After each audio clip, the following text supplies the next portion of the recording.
Welcome to Bass Talk, presented by Z-Man. I'm Jason Manager, FLW Tour Bass Pro, and today we've got one of our regulars on the show again. It's Luke Clausen. We've got a huge audience today, Luke. I'm telling you, when we put it out that we were going to have Luke on again today, and everybody showed up today. We've got about 10 in here, I think. 10? Wow, that's a record. You better call the fire marshal. We're actually the fastest growing bass fishing variety show on the web right now, thanks to you. Oh, perfect. Good deal, good deal. So you're getting ready, I guess you're getting ready for the Beaver event coming up here in a couple weeks. It's been about a week since Table Rock. We wanted to kind of get a recap from you at Table Rock.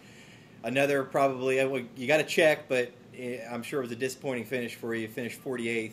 That seems to be where you've been out here the last couple of events. I know you want to break into a top 10. Tell us what happened, how it went, and what you think maybe you did wrong to not have a better event. You know, my practice was frustrating to start with, I guess, and your practice plays so much into what happens in the event. Really never felt like I was in a place where I was catching any quality pre-spawn fish at all. I get a lot of bites, but a lot of them were just small males, 2.5 pounders around the bank, and really never could dial in where to catch them. And you know, probably didn't practice as well as I could have. Should have spent a lot more time out. It's hard to want to stay away from the bank when there's so many fish up there. You feel like, well, maybe there's an area on the lake there's better quality. In hindsight, it would have been better to focus a little bit out and try to find those fish that hadn't moved in yet. And a lot of, you see, that's how guys finished well, were in areas that there was more pre-spawn fish biting. And the first day of the event, I went out and I threw a Megabass spark rig, and I caught a 4-pounder, and I lost another big one, and I kind of quit on it because I wasn't getting that many bites, didn't really know it was the right thing to do. And you know, again, hindsight, probably should have spent more time throwing it, especially in practice. I would have had some more areas I was confident in. I was just scrambling around and fished the tournament like it was pre-fish. Yeah, it's kind of interesting because if you kind of followed the tournament as an outsider and not a competitor, you would have bought into the theory that it was going to be a sight fest. I mean, everybody was going to catch them on beds, and that was the deal. These fish had just moved up. I think all the pre-reporting that was done by Rob Newell and you know, a lot of the other media that was covering the event was talking about how this is just going to be a sight fishing bonanza. The fish are all over the banks, but yet it didn't end up that way. It was a different deal. So I know you don't pay attention to a lot of that stuff, but again, it's kind of hard when you're hearing a lot of these stories about a lot of big fish being up on bed that maybe that's the thing you need to be doing or focusing on when really it's not. Yeah, you know, I didn't see the quality in practice, and I had a feeling it was going to be like that. I was more wanted to stay around the bank because I was fearful of what would happen in the day off in between practice and the event. That we'd have a wave of bigger fish move up. After practice, I had no desire to sight fish. What I was seeing swimming around the bank was marginally enough to get a check probably, and it turned out to be what I caught. But you know, I spent a lot of time up there fishing new areas, thinking that this is going on somewhere. There's some big ones up somewhere, and things changed so much, or changing so fast, I should say. That day off, I kept spending more time down the lake, thinking those were going to be the last fish to move up and bigger fish. As it turned out, they were the last fish to move up, but really not any bigger fish, and wish I would have spent more time out looking for those pre-spawn fish. So I know, too, that you were using, we talked a little bit after the event, and you said you were using a prototype bait from Z-Man. I know it's not out. You probably can't really talk a whole lot about it yet, but it's a worm. I know that, and I'm sure you caught a lot of fish on it. So maybe you can just talk a little bit about what you were doing and how you caught those fish. Yeah, I can't say a lot about it. It was a worm, or it is a worm that will be out at ICAST. We're going to unveil it at ICAST, and it's something you're going to see be a big player. And I know in the next tournament for me at Beaver Lake, I was thoroughly impressed throwing it there. It's kind of a power finesse style bait. It's a worm, but I was throwing it on 16-pound gamma and flipping in bushes and just getting a ton of bites. I know my co-anglers both days were scrambling, trying to get some of the spent ones on the floor. It was they were just as impressed with it as I was. It was the kind of deal you could go behind boats and get bites, and it's just a bait that's really going to be a player in those clear water situations where you have some cover, where you get areas that are pressured by a lot of fishermen. Good deal. So you talk about Beaver. Now that's the next event. We've got 2 weeks. I'm sure the fish are probably on bed spawning over there right now. There's probably going to be fish that are done and post-spawn fish as well, and there might even be still some pre-spawn fish. Who knows? The weather's been kind of crazy here. Today it's 60 degrees here in the south in Atlanta, and they're talking about 30s at night for the next couple nights. So, you know, who knows? But what's your approach going into Beaver? You know, I'm going to try to learn something from the last event I went to, and that is just because it's warm doesn't mean all the fish spawn. I guess my take on a warm spring like this, unseasonably warm weather, is the spawns just drug out further. It's not that it all happens earlier, it's just drug out, spread out over a couple-month period. I'm really going to spend a lot of my practice looking for pre-spawn and spawning fish still.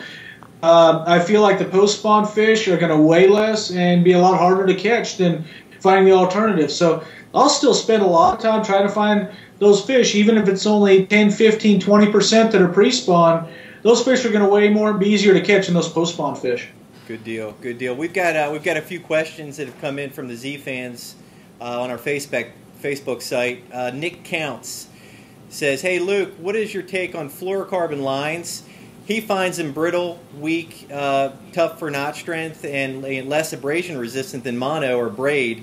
What is your take on fluorocarbon?" Nick, I think all those attributes that you just named are very true of cheap fluorocarbon lines. A lot of the off-brand lines that are cheap, there's a reason to that. They're not very good. If you spend the money and find a good fluorocarbon, I use fluorocarbon probably 80% of the time. I use Gamma myself. I believe it's the best fluorocarbon out there. There are other good ones, but spend money on a high fluorocarbon and tie a knot beside a Palomar if you're having problems with the breaking on the hook set being brittle. Use a trilene knot or a clinch knot, something that's actually going to expand when you pull that tension on there, and that shock's not all put on one place to get away from one major problem with it. But fluorocarbon is really more beneficial in a lot of circumstances when you're throwing a worm or a jig, those type of baits, over monofilament. Monofilament still has its place, don't get me wrong. I love to throw it on a crankbait and spinnerbait. And I use braid in the situations where you're around a lot of grass. Is primarily where I want that for not only the power but the ability to cut through the vegetation to get that fish out. I think that's important. It's really each type of line really has a place, in depending on the type of fishing you're using, or your fishing you're doing. Scott Allen talks about tournament pressure. How do you handle it? And he also wants to know, how did you get into pro fishing too? Okay.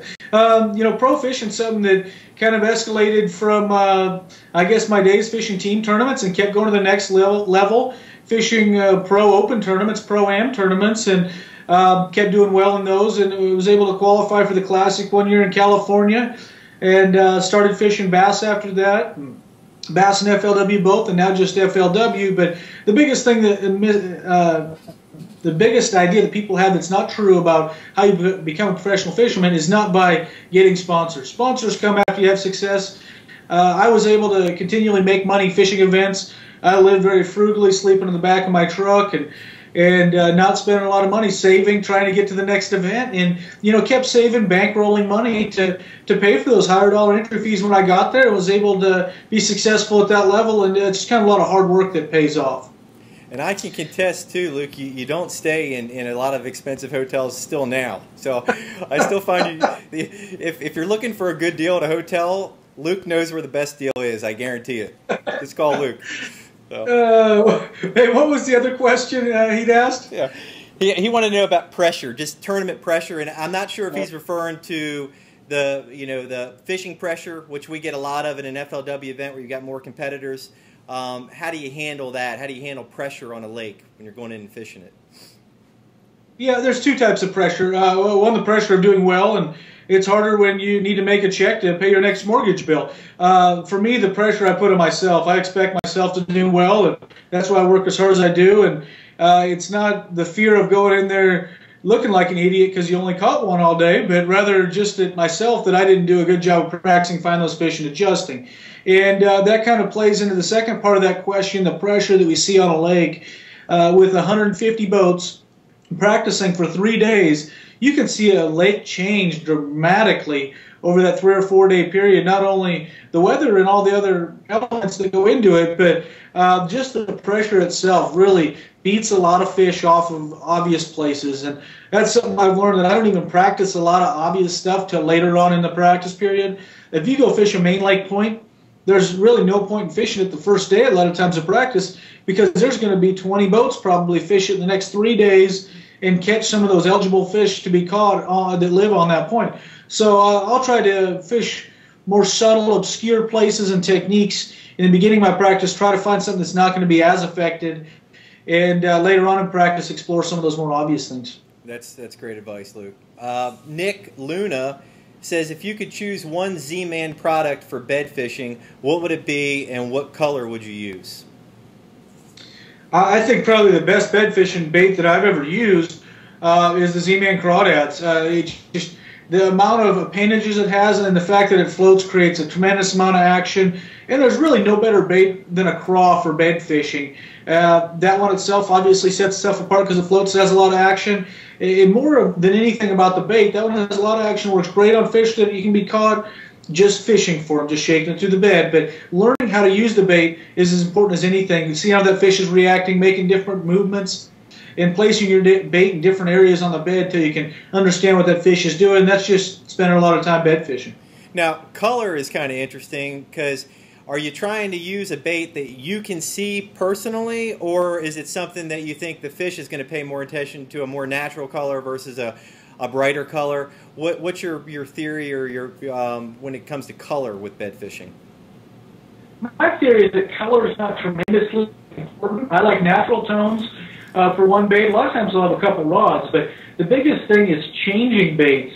If I flip in there and get a fish on a bed spinning a few times, say I'm using a white flapping cross, I'll use that a lot of times to pitch in there, just get a fish to spin on it, react to it, get aggressive. A lot of times you get that bite from that fish, get it to actually feed on something. When I throw something natural in there, like that green pumpkin craw, for example, is what I throw in there. But it's something different. It's had something white in its face. It's getting annoyed, frustrated, and all of a sudden something natural comes in there, hops up in front of its face, and it makes the mistake of biting. Good deal. Good deal. Well, Luke, great answers. We appreciate your insight as always. We wish you the best of luck out at Beaver in the next couple weeks. I'm sure you'll do well there again. And of course, we're going to be following you, and we look forward to talking to you again here in the next few weeks. Thanks for having me, Jason. All right, buddy. We'll see you.